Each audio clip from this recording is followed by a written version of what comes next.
ನಮಸ್ಕಾರ. ಮತ್ತೆ ಶುಭೋದಯ. ಮತ್ತೊಂದು ದಿನ ಮತ್ತೊಂದು ಶುಭೋದಯ ಪದ್ಯ. ಇವತ್ತಿನ ಪದ್ಯ ಹೀಗಿದೆ. ಬೆಳಗಿನೊಡ್ಡೋಲಗಕ್ಕೆ ಬೆಡಗ ತುತ್ತೂರಿ, ಮಂಜಿನ ಅರಮನೆಯಲ್ಲಿ ಬೆಳಕ ರಂಗೋಲಿ, ದಿನನ ಧಿಮಿತಕ ಕಣ್ಣ ತುಂಬಿಕೊಳ್ಳಿರೇಳಿ. ಈ ಪದ್ಯದ ಸ್ವಾರಸ್ಯ ಎಲ್ಲಿದೆ ಅಂತಂದರೆ, ಯಾವ ಇಂದ್ರಿಯಗಳಿಗೆ ಗ್ರಹಿಸಕ್ಕಾಗಲ್ವೋ ಅಂಥಂಥ ಅಂಶಗಳನ್ನು ಆ ಇಂದ್ರಿಯಗಳಿಗೆ ಅನ್ವಯಿಸೋದು. ಉದಾಹರಣೆಗೆ, ಬೆಳಗಿನ ಒಡ್ಡೋಲಗಕ್ಕೆ ಬೆಡಗ ತುತ್ತೂರಿ. ತುತ್ತೂರಿ ಅನ್ನೋದೇನು, ಕೇಳಿಸ್ಕೊಳ್ಳೋ ಅಂಥದ್ದು. ಆದರೆ ಬೆಡಗೇನು, ಕಣ್ಣಿಂದ ನೋಡೋ ಅಂಥದ್ದು.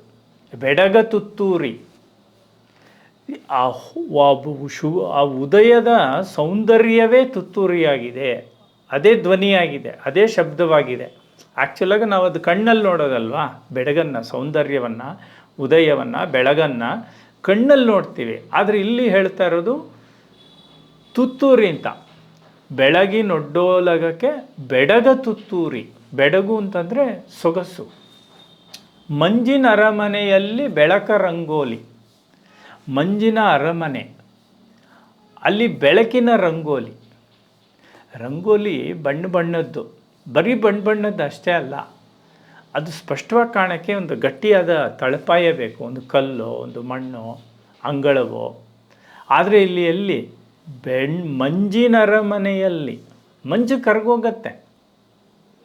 ಈ ರಂಗೋಲಿ ಅನ್ನೋದು ಇರಲ್ಲ. ಇವತ್ತು ಹಾಕಿದ್ದು ನಾಳೆ ಇರಲ್ಲ, ನಾಳೆ ಹಾಕಿದ್ದು ನಾಡಿದ್ದಿರಲ್ಲ. ಸ್ವಲ್ಪ ಹೊತ್ತಿಗೆ ಯಾರೋ ತುಳಿತಾರೆ, ನೀರು ಬೀಳುತ್ತೆ, ಇನ್ನೇನೋ. ಅದೇ ರೀತಿಯಲ್ಲಿ ಬೆಳಗಿನಲ್ಲಿ, ಉದಯದಲ್ಲಿ ಅರುಣರಾಗ ಮೂಡಿದ್ದು ಬಣ್ಣದ್ದು ಅದು ಭಾಳ ಹೊತ್ತಿರಲ್ಲ. ಅದು ಹೋಗ್ಬಿಡತ್ತೆ. ಅದಕ್ಕೆ ಇಲ್ಲಿ ಹೇಳ್ತಾ ಇರೋದು, ಮಂಜಿನ ಅರಮನೆಯಲ್ಲಿ ಬೆಳಕ ರಂಗೋಲಿ.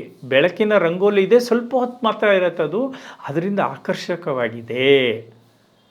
ದಿನನ ಧಿಮಿತಕ ಅಂದರೆ ನರ್ತನ, ಸೂರ್ಯನ ನರ್ತನ. ದಿನ ಅಂದರೆ ದಿನನ, ದಿನಕರನ.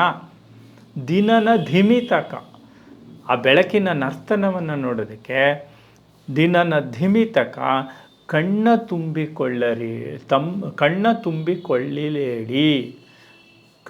ತುಂಬಿಕೊಳ್ಳಿರೇಳಿ. ಕಣ್ಣಿನಲ್ಲಿ ಆ ಒಂದು ಇದನ್ನು, ಸೌಂದರ್ಯವನ್ನು ತುಂಬಿಕೊಳ್ಳೋದಕ್ಕೆ ಹೇಳ್ರಪ್ಪ ಹೇಳಿ ಅನ್ನೋದು ಇವತ್ತಿನ ಶುಭೋದಯ ಪದ್ಯ. ನಮಸ್ಕಾರ.